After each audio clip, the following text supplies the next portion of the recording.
So now you've seen how to find the gain based on the commonly shown chart of transistor curves, which is the collector current and the collector volts.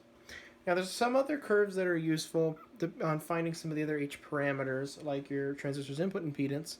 And you can draw those on this too, although they're not as common, but I'll still show you how to view them on here. I won't go into the math on how to find the HIE or the HIB, depending on what configuration your transistor's in.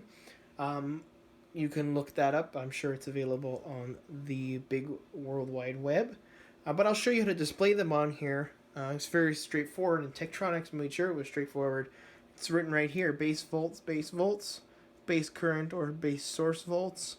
So you can actually view anything you want. If I want to see my base volts versus my collector current, I switch my switch here to base volts, bring it in to view, and you can see collector current vertically, base volts horizontally like that. This is 0.1 base volts, so 0.1, 2, 3, 4, 5, and there's your 0.6 volts, so where the current increases.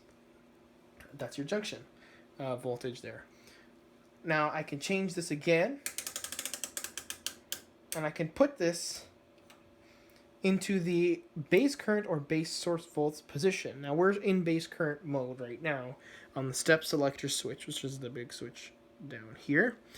And you can see that now your vertical is set by your step selector switch. So your vertical divisions here are 2 microamps per division, and your horizontal is 0.1 base volts. And this is how you find